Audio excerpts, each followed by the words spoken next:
Welcome to my channel. Let me take you on a journey through time, back to 1987, a year that might not stand out immediately in the grand tapestry of history, but holds a fascinating story tucked away in the small yet powerful quarters of American currency. Today, we're diving deep into one very special coin from that year, the 1987 USA quarter dollar featuring the iconic Roosevelt design, proudly minted at the Philadelphia Mint, marked with the humble but significant P. It's more than just a coin. It's a story of American resilience, artistry, history, and a surprisingly impressive value that might just change the way you look at spare change forever. So buckle up, because this is not your average coin tale. Before we even lay eyes on this 1987 quarter, we have to understand the legacy it carries. The Roosevelt quarter, named after Franklin D. Roosevelt, the 32nd President of the United States, has been a fixture in American pockets since 1946. But why Roosevelt? Well, Roosevelt's story is one of courage, vision, and overcoming adversity, qualities that mirror the spirit of the United States during the mid-20th century. Fast forward to 1987, and the Roosevelt quarter is firmly established as a staple in American currency. The Philadelphia Mint, one of the most historic and prestigious mints in the country, struck millions of these quarters that year. What's interesting about the Philadelphia Mint in 1987 is that it returned to marking its coins with a P mint mark after many years of omitting it on quarters.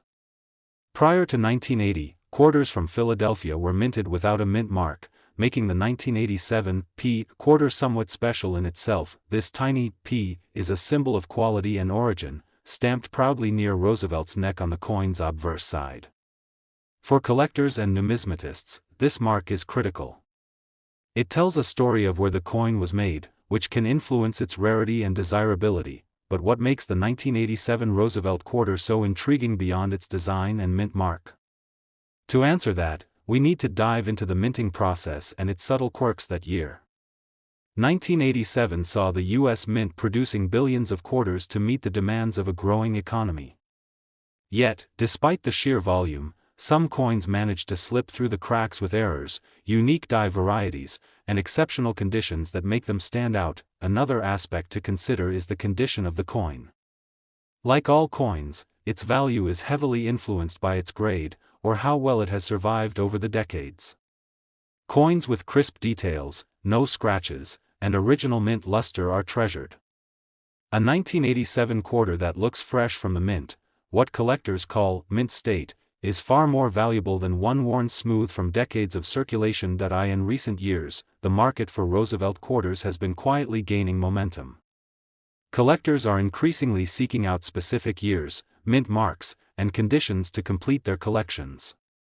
The 1987 P quarter fits perfectly into this trend. It's accessible enough for new collectors to pursue but has enough interesting characteristics to keep seasoned collectors engaged. And then there's the big question: how much is this coin worth? On the surface, a 1987 Roosevelt quarter might just seem like a regular piece of pocket change worth 25 cents. But the story takes a turn when you consider its collector value. In pristine condition, say, a coin graded MS65 or higher by professional grading services, this quarter can fetch prices well beyond face value. In fact, the most impressive 1987 P Roosevelt quarters have recently sold in the market for around $110. That's over 400 times their face value. Moreover, this quarter's value reflects a broader trend in coin collecting. Many collectors are turning their attention to coins from the late 20th century, realizing that these can be investment opportunities as well as historical artifacts. The 1987 P Roosevelt quarter embodies this perfectly. It's a coin from recent history that's still affordable enough to collect, but valuable enough to appreciate over time. But what if you found one tucked away in your drawer right now? It's worth taking a closer look, inspecting the coin's details, and perhaps getting it professionally graded. Even if it's not a top-grade specimen, it could still hold sentimental and modest monetary value, and the story doesn't end there. As coin collecting grows in popularity, so does the market for these quarters. Their value could continue to climb as the pool of high-quality specimens shrinks. For investors and hobbyists alike, the 1987 Roosevelt quarter minted in Philadelphia is a shining example of how something so small can carry big significance. To wrap it all up, the 1987 USA $quarter Roosevelt Mint Mark P isn't just a simple coin. It's a capsule of American history, artistry, and modern collecting culture. From Roosevelt's enduring legacy to the craftsmanship of the Philadelphia Mint, every detail adds to its charm, and the cherry on top? That impressive value of $110 for a coin that started its life worth just a quarter. It's a testament to the power of history, rarity, and condition in the world of numismatics. So next time you spot a 1987 Roosevelt quarter with a P mint mark, take a moment. You might be holding a small treasure, a piece of the past, and maybe even a smart investment for the future. In the quiet jingle of spare change, there lies a world of history, art, and unexpected treasure. Every coin tells a story. Some whisper tales of routine commerce and everyday exchanges, while others speak a little louder, carrying secrets of minting quirks, historical significance, and the curiosity of collectors. Today, we're diving deep into one such coin. A simple 25-cent piece that most Americans have likely held in their hands without a second thought. But this isn't just any quarter. It's the 1996 USA $quarter with a Denver mint mark, better known among numismatists and collectors as the 1996 D Washington quarter. This quarter, minted in the final years of the 20th century, might not scream rare at first glance. In fact, over 900 million of them were struck. But within that vast sea of coins, a few stand out, not because they're covered in gold or embedded with jewels, but because of the stories they carry and the subtle differences that make collectors stop and take a closer look. Before we break down why this coin is valued at up to $140 today and what makes it special, let's travel back in time to understand the roots of the $quarter and its transformation over the decades. Because to appreciate the significance of the 1996 D quarter, we first need to explore the legacy it carries, beginning with the man whose image graces its face, George Washington. The Washington quarter has been a staple of American currency since 1932. That year marked the bicentennial of Washington's birth, and it was decided that a new quarter would honor the nation's first president. Now let's narrow our focus to the year 1996. This was a period just before the dramatic coin redesigns that would come with the state quarters program in 1999. In some ways, 1996 quarters mark the end of an era, the final stretch of uniform quarter design before an explosion of variety would redefine what the 25-cent piece looked like in the public consciousness. In 1996, 3 U.S. mints were operational in striking quarters: Philadelphia, Denver, and San Francisco. The Denver Mint, identified by the small D mint mark to the right of Washington's ponytail, produced a significant portion of the year's quarters, over 906 million of them, to be exact. But, and this is where it gets exciting, not all 1996 D quarters are created equal. Let's talk about the condition. As with all coins, the state of preservation matters a lot. A 1996 D quarter that has spent decades rattling around in change jars, vending machines, and jean pockets isn't going to set the numismatic world on fire. But coins that were saved early, kept in pristine condition, and perhaps never even entered circulation tell a different story. Another major factor in a coin's value is rarity, not just in total mintage numbers, but in scarcity of certain varieties, errors, or even unusual finishes. And the 1996 D quarter has some hidden gems in this area. The Denver Mint itself has a storied history, and knowing a little about where this coin came from adds another layer to the narrative. Established in the early 20th century, the Denver Mint has long been one of the workhorses of American coin production. It's known for producing high volumes of circulating coinage with strong strikes and high-quality finishes.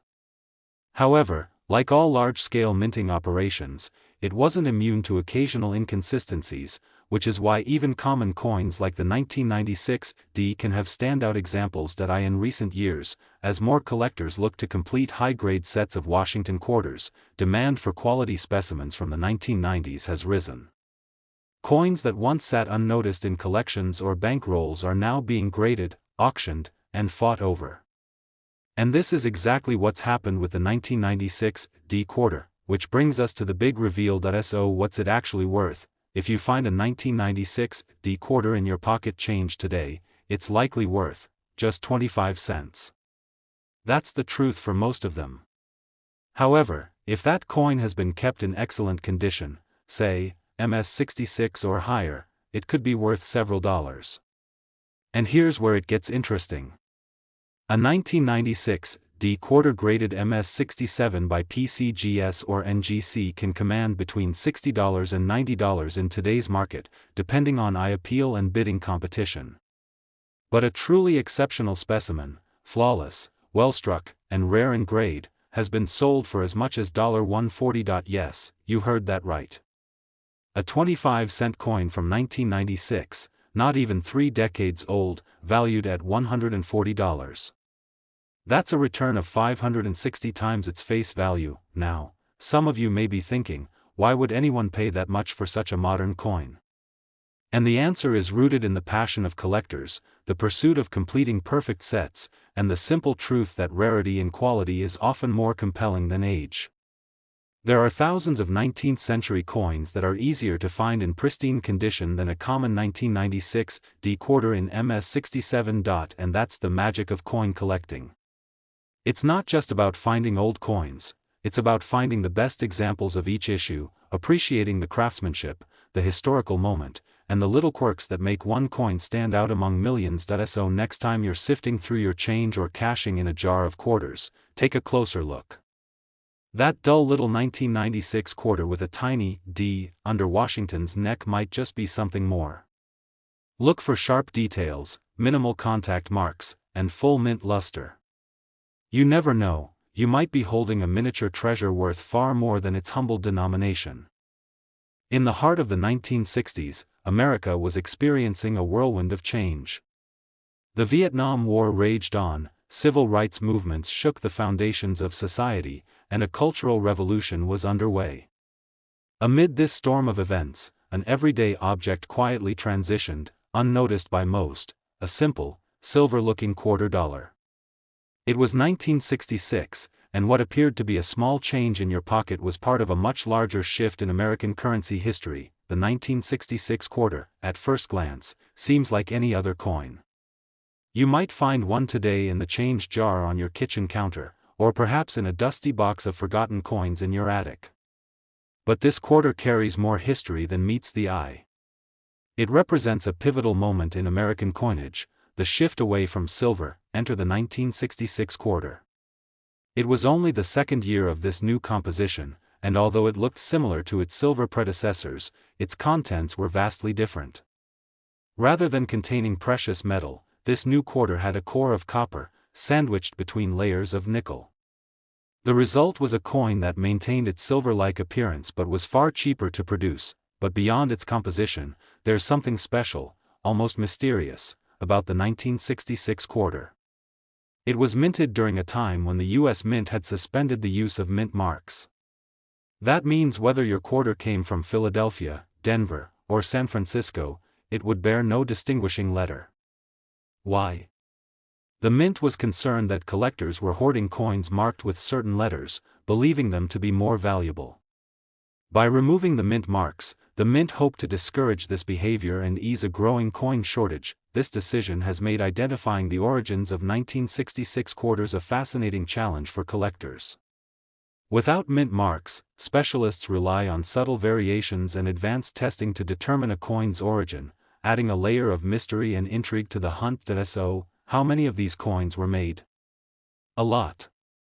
Over 821 million quarters were minted in 1966. But back to 1966, and why this coin, despite its massive mintage, has become so intriguing to collectors. One reason lies in condition. While hundreds of millions were produced, most were heavily circulated.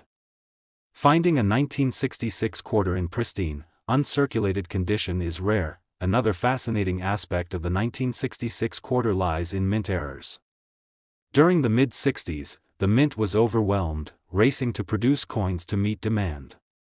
In the rush, mistakes happened. Some 1966 quarters were struck on silver planchets left over from earlier years. Imagine that, a coin that should have no silver, accidentally minted with silver. These rare anomalies are like gold to collectors, fetching hundreds or even thousands of dollars depending on condition and authentication. Other errors include off-center strikes, double dies, and clipped planchets. Each one tells a story of imperfection, of a moment when machines misfired or metal shifted. To the average person, these coins might look broken or odd. But to a trained eye, they're treasures, each a unique artifact of the minting process. As with all collectible coins, grading matters immensely. A 1966 quarter in average circulated condition may be worth face value, maybe a bit more if it's in great shape. But once you cross into the realm of mint state, and especially grades like MS65, MS66, or MS67, values increase dramatically. At MS66, that number jumps. And once you hit MS67, a near-perfect coin with flawless surfaces and brilliant strike, values can soar past $100. But here's the kicker: one particular 1966 quarter, perfectly preserved and beautifully struck, recently sold for an astonishing $137. Yes, you heard that right. $137. For a quarter. That's 548 times its face value. What made that coin so valuable? It wasn't just its age or rarity. It was a combination of perfect preservation, expert grading, and demand from collectors looking to complete high-grade sets. In the world of coin collecting, condition is king. And the higher the grade, the rarer the coin becomes, often exponentially. And here's the twist: there could be more out there. In your change, in your drawer, in an old roll of coins you've been meaning to cash in. That's the beauty of coin collecting, the treasure hunt. The thrill of discovering something rare in the most ordinary places. The 1966 quarter is a reminder that even the most common objects can carry extraordinary stories. It teaches us to look closer, to ask questions, to appreciate the craftsmanship and context of the things we often overlook. Absolutely. Here's a strong, warm, and professional closing you can add to the end of the script. Thanks for watching. If you enjoyed this deep dive into the story of the 1966 quarter, don't forget to like, subscribe, and hit the bell icon so you never miss more hidden gems from coin history. Got a rare coin story of your own? Drop it in the comments, I'd love to hear about it. Until next time, keep collecting, keep exploring, and always check your change. You never know what treasures you might find. See you in the next video.